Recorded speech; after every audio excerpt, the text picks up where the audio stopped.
Hello everyone, welcome back to Law Prep Tutorial official channel. I am Ritu Sood. Today we are going to talk about something very interesting, and that is that mostly asked questions in critical reasoning. We'll be paying attention that which are the type of questions that have been asked in past 5-6 years, which are consistent in past 5-6 years critical reasoning question, and which are the type of questions which are asked in the least number. This will help us in understanding where should we focus if we are preparing for CLAT this year or in future as well.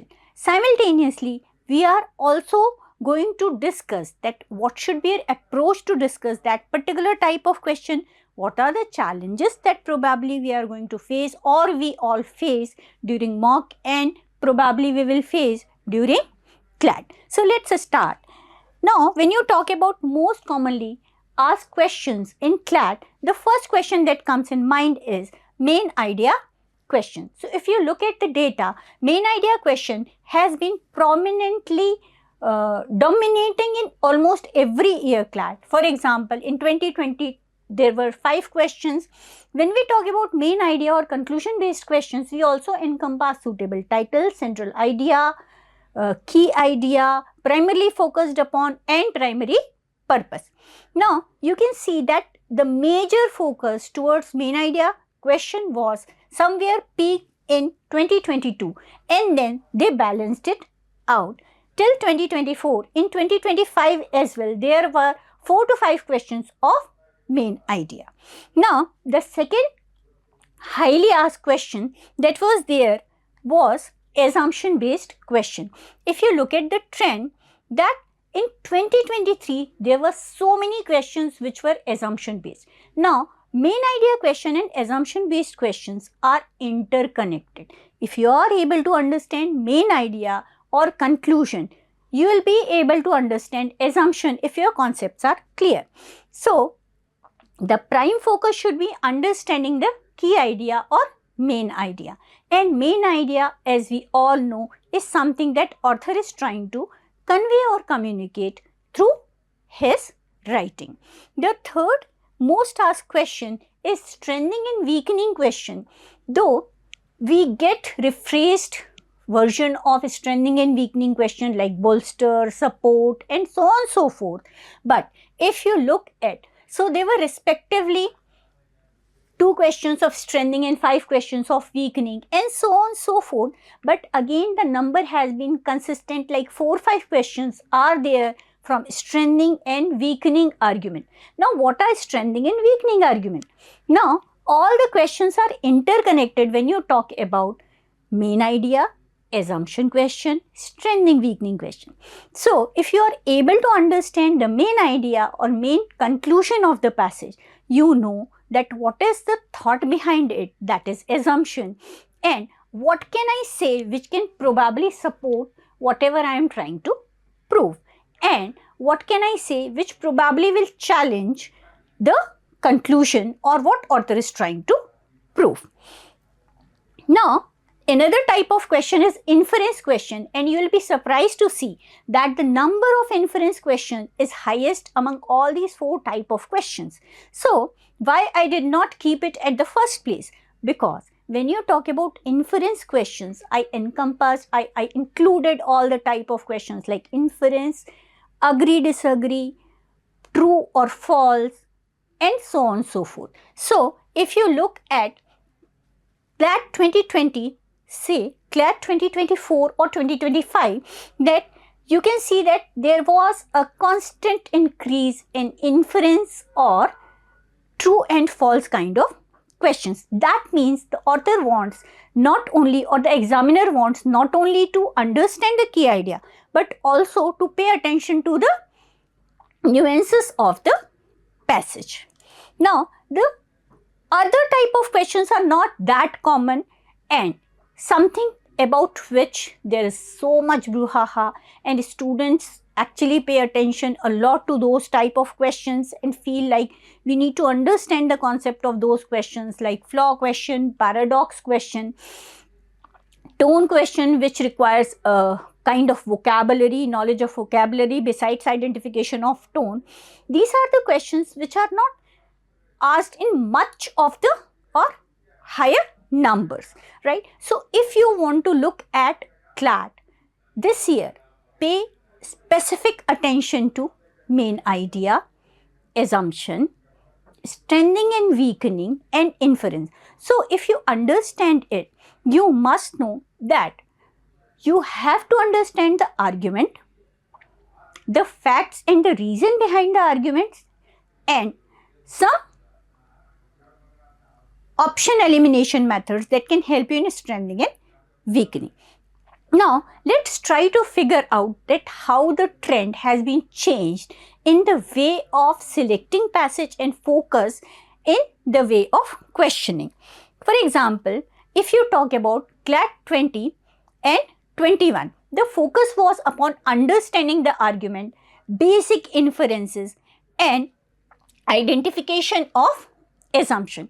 That was relatively easier as compared to more nuanced approach of strengthening and weakening. The passages were majorly from editorials, legal contexts, and some social and psychological excerpts. Now, let's talk about 2022.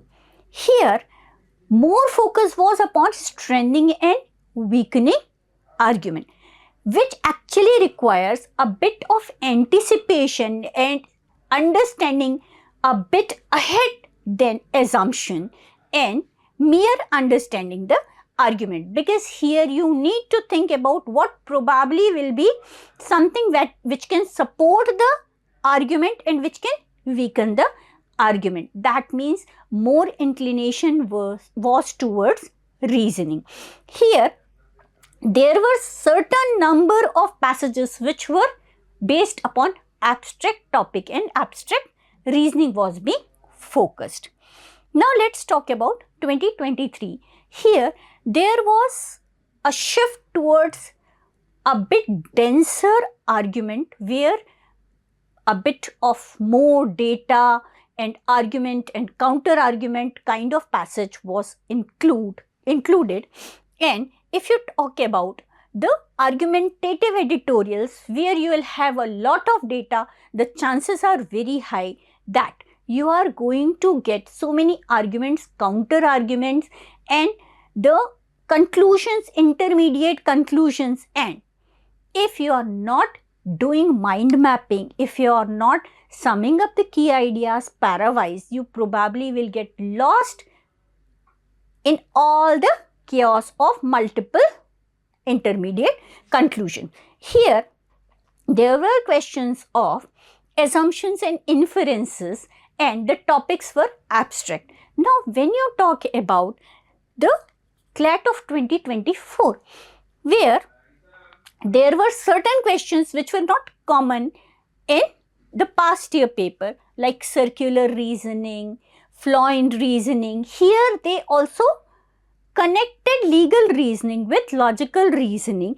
If you remember, the passages asked the legal questions as well as reasoning questions from the same passage, and of course they actually do not require you to have prior legal knowledge, but it could have supported you in understanding the passage in better way. Now let's talk about 2025, which continued the same pattern where the focus was more upon overall understanding of the passage, but there was a clear shift of passages from very topic towards contemporary, and the focus was more upon the contemporary issues and environmental policies, right? And there were interdisciplinary reasoning where emphasis was upon understanding the overall structure of the passage, understanding the main idea. And if you remember it appropriately, there was a passage of analytical reasoning, and that shows the inclination of the examiner to check you on the basis of data-based passage, right? Now, let's talk about what is the source of those passages. Now, there are multiple sources, majorly newspaper, magazines, opinions, editorials, and certain websites like Aeon, Essays. Then if you talk about economic and political weeklies, The Hindu, Indian Express, New York Times, and so on and so forth. So if you keep on reading from these resources, right, it will give you benefit in the terms of grasping the passages quicker. Having familiarity with the passages will give you an edge over others in speed as well as understanding.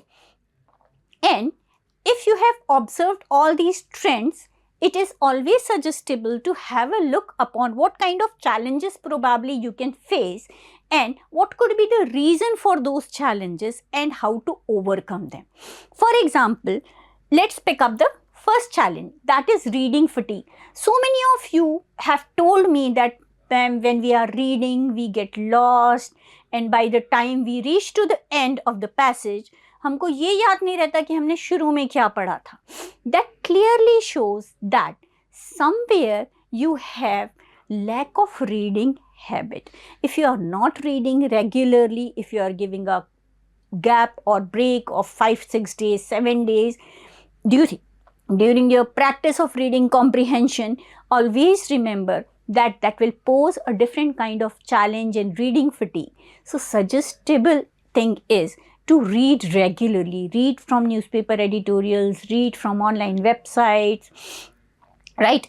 If the passage is lengthy and abstract, that could also pose challenge, but it will be lengthy and abstract for everyone if you have average reading habit or above average reading habit. For that, you can go for daily reading habit and always try to increase your reading time day by day with combination of different subjects. Another kind of challenge that a student faces is misidentifying conclusion. Now, this is something which is very common if you have no habit of taking out key ideas of every paragraph or mind map and connecting the dots, that how they are connected to main idea.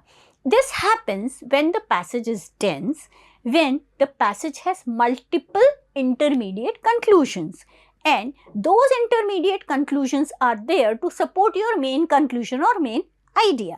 In that case, the best way to overcome that is to go for mind mapping.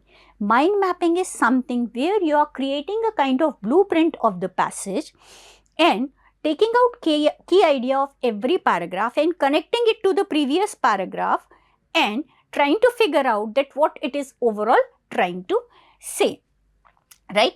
Next type of trouble that comes is analogies and abstract reasoning. Now, analogies and abstract reasonings could pose you trouble. One, I do not have habit of creating a frame of the passage.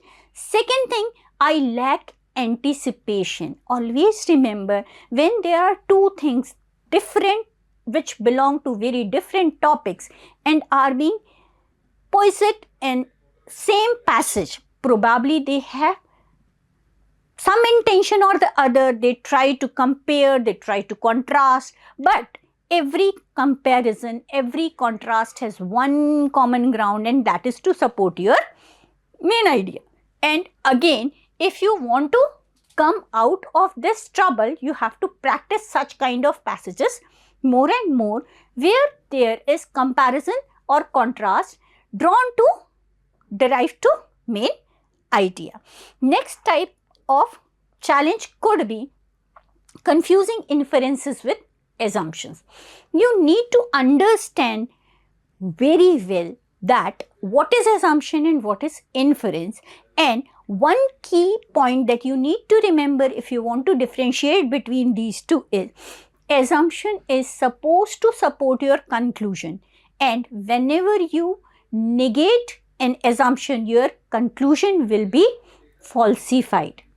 Your conclusion will stand completely wrong, whereby inference is something which is true as per the passage, not necessarily it is supporting your conclusion directly. So, if you are getting confused between inference and assumption, then you have some concept problem. So you better go back and re-revise the concept of assumption and inference and practice quite a few questions with negation technique.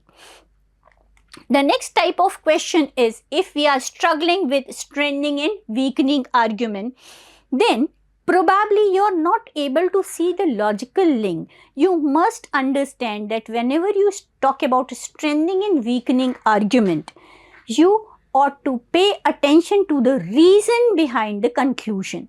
That means whatever conclusion the author is coming to, there must be some reason behind it. If I am able to locate that reason and if I am able to understand the assumption, probably strengthening and weakening will never be a trouble for me. So, if you have seen that each type of challenge, whatever you face, has to do only one thing, or there is only one solution for each type of challenge, and that is practice more and more. So, where should we practice? So, you can go for GMAT critical reasoning, you can go for Manhattan, you can go for GMAT club for that matter, you can pick up LSAT logical reasoning, you can go for editorial analysis practice by creating question on your own. What is the conclusion author is trying to prove? What is the assumption? How can I strengthen it? How can I weaken it? You can take liberty with newspaper editorial. Then you can go for law prep tutorial, mocks and books, and simultaneously you can practice from CLAT consortium. These are the things that if you are paying attention to and focusing regularly and practicing regularly, I am very sure that you will be able to ace critical reasoning of this year's CLAT. All the best. See you again.